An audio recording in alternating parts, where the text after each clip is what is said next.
Justin ટ્રુડોના ગયા પછી હવે ઘણા બધા ભારતીયોને કેટલાય પ્રશ્નો સતાવી રહ્યા છે કે શું હવે કેનેડા જવું અઘરું થઈ જશે કે પછી સહેલું થઈ જશે, શું હવે PR મળશે કે નહીં.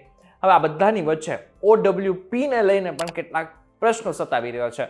તો હવે એક સારા સમાચાર એ છે કે જસ્ટિન ટ્રુડો જતા જતા એક સારો કામ કરતા ગયા છે અને હવે OWP ને લઈને કેટલાક એવા નિયમોમાં ચેન્જીસ આવી ગયા છે કે જે સીધા ફાયદો કરશે ભારતીયોને.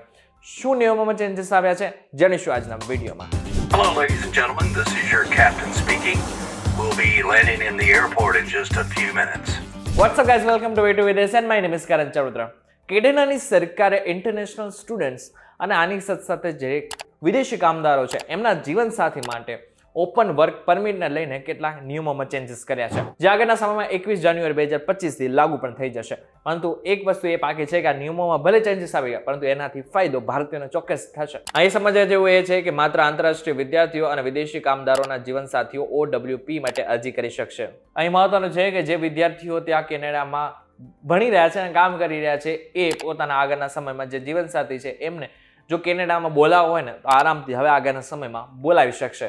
નવી OWP ની પાત્રતા માસ્ટર પ્રોગ્રામ્સ, ડોક્ટર પ્રોગ્રામ્સ અથવા 16 મહિના અથવા વધુ સમયગાળાના પસંદ કરેલા વ્યવસાયિક પ્રોગ્રામ્સમાં નોંધાયેલા આંતરરાષ્ટ્રીય વિદ્યાર્થીઓના જીવનસાથીઓ સુધી મર્યાદિત રહેશે. અહીં સમજવા જેવું એ પણ છે કે જે વિદેશી કામદારો છે એમના જીવનસાથી માટે પણ સારા સમાચાર એ છે કે એમને પણ આ OWP ની જે યોજના છે એ હેઠળ આગળના સમયમાં એમના જે જીવનસાથી છે એમને કેનેડા લઈ આવી શકાશે. હવે કેવા વિદેશી કામદારોને આમાં ફાયદો થશે? તો જે ટિયર 1, ટિયર 2 અથવા ટિયર 3 વ્યવસાયિક સાથે જોડાયેલા છે એમને સીધો ફાયદો થશે. IRCC અનુસાર તેમાં natural and apply science, constructions, health care, natural resourcing, education, sports અને મિલિટરી સેક્ટરનો સમાવેશ થાય છે.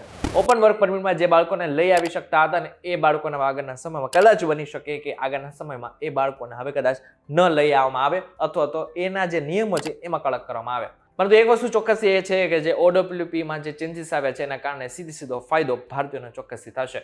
આ બાબતને લઈને તમારું શું કહેવું છે એમને જરા કોમેન્ટ કરીને ચોક્કસથી કહેજો. વિડીયો થકી જો તમને ઇન્ફોર્મેશન મળી હોય તો વિડીયો લાઈક અને શેર જરૂરથી કરજો.